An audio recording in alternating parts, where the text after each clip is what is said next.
guys, if you would, before you answer a question, state your name and what outlet you're with so Coach can get to know your face and who you're with.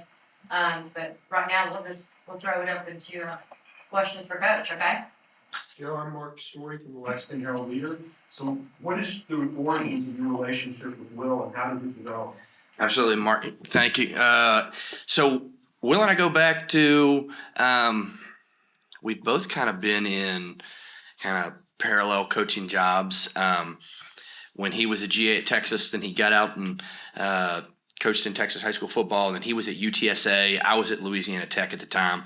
So Dallas, Ruston, San Antonio. And then we played each other when he was at UTSA and I was at Louisiana Tech. And we'd get to know each other on the road, recruited a lot of the same players, had a lot of mutual friends. And that's kind of where our relationship started and has really grown from there. And, then obviously he went to Oregon and I was at LSU and recruiting some of the same quarterbacks. So got to know each other on the road. And then we started to get together in the summers and, our relationship personally and professionally grew from there and kind of took off. And then we've done a bunch of professional development stuff and really see eye to eye on a lot of things. And I think he's done a phenomenal job in his last several years at Oregon and just what they've done on offense, what he's been able to do with quarterbacks. I think it's really, really impressive. And not just that, right, but also he's a great human being. I think he's a leader. I think he's a fantastic father and husband. And that's why I was so excited to come join him and help him here at Kentucky and start building this championship program the way we want to do it. Joe John Hill, also with the Herald Leader. How does your philosophy blend with Will's in terms of what you did at LSU and Louisiana Tech and what he did at Oregon, how you kind of mend those together? Yeah, well, I think one, right, obviously the nuts and bolts of who we're going to be based on Coach Stein's offense at Oregon. I think there's a lot of similarities specifically in the passing game as to what we've done and just some different pieces. And I think we'll blend that. But ultimately, right, it's not going to be Oregon's offense or LSU's offense or whatever that might be. It's going to be Kentucky's offense, right? And we're going to blend. I think we're going to have other really smart people in the room and we're going to build it and build just a foundation of what we want to do. But then we're also going to build it around who we have to highlight our strengths on offense. And I think we got a lot of really good players here that we can start to build it around and then we'll add some. Which I think will be really exciting. Coach Ethan Gridge, Caps coverage. You talk about the Will Stein's QB development. You're also known for that QB development, multiple QBs at LSU. Can you just talk about how you go about doing that? Yeah, I think one, right? Well, it always helps to have really good players, right? So that's good. So there's really some really talented players. But I think when it comes to development of any position, right, one, I think you have to have a great program right within your building, just in general in terms of just what you do in the off season, right, and how you approach things. But I think for quarterbacks specifically, there's a lot of things that have to work together at once, and just the growth mentally in the playbook, right, understanding defenses. Defenses have gotten better. I think you saw this year. I mean, this year to me, there was a lot of really good defense around the country, and I think some stats have shown that. But understanding defense, understanding what they're good at, right, and where they need to improve, and then also then there's a growth in technique at the same time, right? So understanding the football and a growth in technique, and then the leadership aspect, right, and how they're taking charge of the football team around them, how they're carrying themselves. So much of quarterback play is responding to adversity. Because this is a game of adversity. The quarterback gets a ton of a ton of attention, good and bad. A lot of times, too much good and too much bad. But I think dealing with all those things, right? And I think everything has to be working in conjunction and have a plan and be really intentional every single day about what you're doing, right? And we'll put a plan together. That's what I've done in the past. That's what Coach Stein's done in the past, and we'll do that for everybody in our program, but specifically for our quarterbacks. Nick Rush with KSR. Will said, I don't want to be a great play caller, I want to be a great head coach. So what's the sort of process going to look like, how you guys are going to work together, call plays, do game plan together? Well, we're going to do whatever Will says. I'm here to support Will, right? And however he sees this working the best, and we'll work through some of that. I know he asked me to come over here and to run the offense and through the vision of what the head coach wants it to be. And I think that's your job as an assistant coach. You want to make your head coach the best head coach he can be and run the program, help him run the program the way he sees fit. And that's what we're going to do. we're going to run his offense, right? And it's going to be our offense together. And then, however, as we work through this offseason, right, we'll get into a lot more of those details and be able to answer some of those questions. But I think right now the important thing is the relationship that we have, the plan, and understanding that we're going to do everything, right, that we need to do on a daily basis to put ourselves in a position to have the type of explosive offense we want to have. What's the just sort of process like now that he's out in Eugene, he's preparing for soccer, you're here? It sure would be a lot easier if he was on Eastern time. You know what I mean? I call him in the morning. I'm waking him up. Me or Pat, our GM will call him, and then at night, he'll be rolling for about an hour. It's like 11:30. You know what I mean? So that's okay. So, but just a lot of phone calls. And I think it speaks to who Will is. He's really given. He's doing a great job wearing two hats, right? And giving the offensive players at Oregon his attention to make sure that they have the best game plan and are as prepared as possible for their championship run, right, here in December and January. And I think he's done a fantastic job of that while also making sure that we get off, we take advantage of, get off on the right foot and take advantage of this time, right, and preparing for what's going to go on here in January, right, and set the tempo for next year, right, in Kentucky football. So I think he's doing a great job of that. I think he's continually hiring some really good people, which I think is critical. So I've been excited to see that, but I definitely think, a lot of calls, a lot of Zooms, right? Whatever we can do, and we fit him in. We can work around him, right? The rest of us, we can work around him. So that's what we're trying to do. Joe, Adam Luck at KSR. Have you had any contact with Cutter Bowling? What have the conversations been like with him as you've moved forward? Oh, they've been awesome. Yeah, Cutter and I've been around each other every day, and excited to work with him. Love what he did there at the end of the year. I think he's got a great future. So he's been great. I recruited him back when he was in high school. We've had a long-standing relationship. Fantastic kid, tough, right, and really talented. So it's been great. How do you balance that, even if Cutter's the guy? I think you're down to 2 scholarship quarterbacks right now.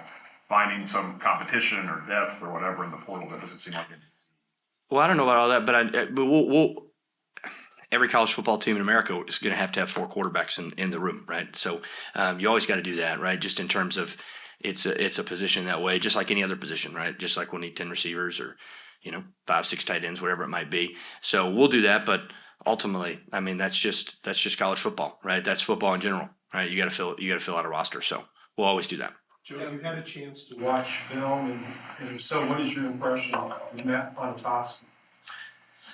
Well, I'm allowed to talk about Matt now that he's signed. Matt's an excellent football player. I think Matt did to play the way he played with truly, like, he's a true baseball player. It's not like, he's a dual sport that plays football and then kind of like he plays baseball. I mean, I would talk to Matt in recruiting. He'd be, it's 11 o'clock at night. He just got done with 3 games in a day, right, in Atlanta, and some because I recruited Matt a little bit at my last place. So I think he has elite arm talent. I think he's toughness in the pocket. He's really creative, and I think he's a really good athlete in terms of his balance, his mobility, right, and his ability to create power. So I couldn't be more excited about Matt. Joe, Ryan, like the little curtain on you mentioned in your first answer about like how you got to know Coach Stein and all that. What are some of the memories that you just have of him from those earlier times? Was there, I guess, a point that you're like, man, this guy might be a head coach sooner rather than later? Was there any kind of memories that stand out about those? Well, I think Will has a presence to him, right? I don't know that there's like this story or whatever that might be, but I think he has a presence to him. People are drawn to him. He has a really positive attitude. I think that permeates right when he's around. And I think he naturally has an excitement, but yet also there's a natural standard to what he does every single day in everything that he does. And I think that's easy to see from him. And I think he kind of creates that aura. So that's something that you see in people, right? That they're going to be able to lead, right, an organization, right? And these are college football today, right? These are big organizations. You got a lot of players, a lot of coaches, a lot of staff members, right? The Kentucky community. I mean, so there's so many people that are looking to him, and he has that natural presence, right, that it takes. And then he has a great plan, and I think we can see that already, and I'm excited to get to work on it. So did you sense it back then? Did he already kind of give off that vibe of like this will be a guy who's capable of running? Or is it too soon to know? No. Oh, it's not too soon to know. No, we're good on that, right? But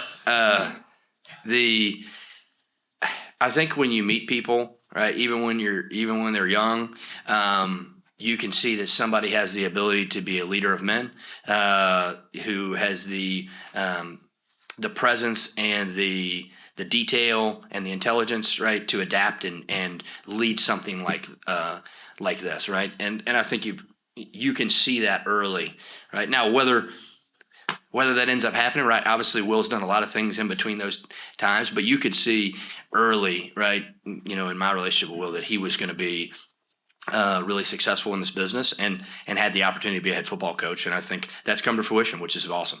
Joe, you've developed a reputation as an excellent recruiter, particularly in Louisiana. What would you say to somebody who's skeptical that Kentucky can recruit players from that area?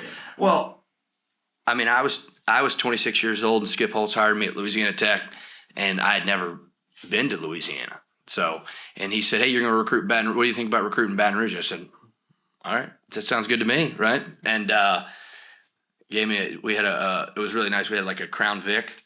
It was the first one I had was light baby blue. The second one was red, cherry red. Was nice, and rolled down there, man. We started just developing relationships. So I think recruiting this is a people business.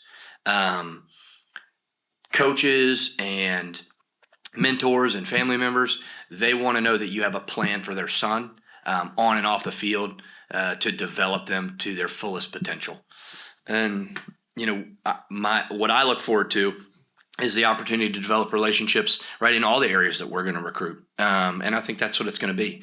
That's what it's about, is having open doors, right? Answering the phone, creating relationships, and developing a trust with the people around the players that we're going to recruit, that we're going to take care of those young men. And that's what I'm going to do. That's what I'll continue to do. That's what we'll do here at Kentucky as an entire program. So in terms of, I don't know that it's just one area. It's more about the ability to develop those relationships and the excitement to do that. And I'm fired up. So what's your evaluation of the rest of the offensive roster, strengths, maybe areas you think you need to focus on? Yeah, I think obviously we've gotten in, tried to watch as much tape as we can on individuals. I'm really excited about some of the young players on the team. I think there's definitely some talent, right, in some different positions, and then some things we need to supplement. But I'm excited to work with those guys. I think some guys made some plays. I know you guys know a lot of their names and all that, but had a chance to maybe look at them individually. But I think it'll be about putting the entire rest of the offensive roster around, because obviously they lost some important pieces, right? Some guys that played good football last year. So replacing those pieces, or maybe we had them in the program and they're coming up, right, as young guys. So I think it's a combination of both. And we'll build the roster, because it's building the offensive roster means it's all got to fit together, right? And guys have to offset strengths and weaknesses. So that'll be a constant flow, right, throughout the next 30, 45 days. The offensive line in particular, they did not rotate a lot last year. Their backups did not play a ton. So how, as a new staff, do you evaluate whether those guys are ready to step into those roles, or what you have to do? Well, the good part is, right, that's a good question. We have a lot of practice film, right, and a lot of different things that we can evaluate, and there's a lot of ways to evaluate that. And we'll come through all those things, at different positions, and that's not just offensive line, but other positions. There are good young players who maybe didn't have the reps on the field, but there's other ways to make those evaluations and make great decisions. And then, then act on those decisions, right? Joe, on the offensive line, they went portal heavy to build starting line last year. You lose 4 starters. That's been a big kind of hot button issue around here, just the offensive line development. What is going to be you and Will's plan to build that moving forward? Is it going to be, do y'all want to be portal heavy? Do you want to, get high school and develop? Just what is the plan there to build that moving forward? Yeah, well, the good thing is, right, that's Will makes more money than me, so he gets to answer those questions. Right, that comes with the chair. But I would imagine, right, in talking to him, and we're hit the ground running, right? So in terms of that, we've had some conversations, but a lot of it is full speed, right? Full speed on getting to know our players, getting around them, and then attacking, right, and getting prepared for, right, who we think may or may not go into the portal at different positions, right, that we may need. But I think there's always a short-term plan, long-term plan, right? Short-term plan is to build a championship roster immediately, right? Long-term plan is what we're going to do. There'll always be a hybrid combination. You got to have young players in your program who you can develop, right? We believe we're the best developers in college football. We believe we're going to create a system that's going to allow us to develop those guys to their fullest potential. So we want to get guys in the program early and put them through that development program. But then also, right, in college football today, you have to supplement your roster every year, right? Things happen, injuries, guys leave, different stuff like that. So we'll do both. And I think if you can't do both nowadays, right, you're going to struggle. But if you always just rely on the portal forever, right, that snake will bite you too. So I'm sure we'll have a hybrid plan, right, and we'll get into the detail of that. But I'll let Coach Stein get a little bit more into that detail. But we'll always have short-term and long-term plans that we need to be attacking at the same time. We got time for one more, you guys. Uh-oh. Is there We can do both, Yeah, right, okay. Slacks? Yeah, for sure. I mean, they came all this way. Coach, is there an excitement to kind of come to Kentucky? Obviously, you see the opportunity with like schools like Vanderbilt and Indiana coming into the scene. Is there an excitement that Kentucky can go out there and do that same thing? Oh, absolutely. Yeah, I mean, I was fired up when I got the opportunity to not only come and work with Coach Stein, but come to Lexington and be a part of this program.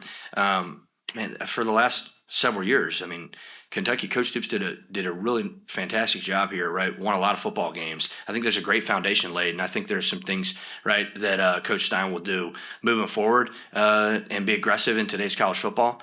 But absolutely, we're coming here to compete for championships, right? And that was the I know what this program can do. I've seen this program. I've been in this league, and I know what Coach Stein can do. And the combination of the two, I couldn't be more fired up. A lot of friends that I have in the business who have worked here at Kentucky and lived in Lexington rant and raved about this place. I've gotten so many texts from people who have worked here in the past about just how much I'm going to love Lexington, how much I'm going to love working at the University of Kentucky. And I think that's what I'm excited about, not only for our football program, but also for my family, right? And this is an opportunity, right? And that's what you always look at in this business when you evaluate, right, taking jobs and coming places. You want to make sure you're at a place who's serious about competing, right? And has the opportunity to go compete for championships, and then is a great place for your family and some place that you align with, right, with your values. And that checked every box. I couldn't be more excited. So Joe, what's your vision for Willie Rodriguez, the tight end that bring Well, he's a good player. He's a really good player, right? Vision is we're going to throw him the ball, okay? And Willie knows that. I've shown him many ways. No, Willie's a really good talent. He's a really good talent, and I think when you look at both Coach Stein's offense at Oregon and what we did at LSU, the tight end's been a focal point of the offense in the passing game, and I think you can just create really good matchups with tight ends, and this is a matchup league, right? People play match coverage in this league, right? It's cat coverage, right? Not to use the term right here, but it's cat coverage, right? So it's about your matchup where you can get the advantage. And we'll absolutely use our tight ends in our offense to create advantage and create matchups where we win, right? And I think I know Willie's excited about that, and I know we're excited about him. But I'll say this: we're excited about Henry, we're excited about Mikhail, we're excited about all the guys at that position because I think we can be really creative with what we're going to do moving forward. But I know your question was just about Willie. But thanks, guys. Thank you. Thank you, guys.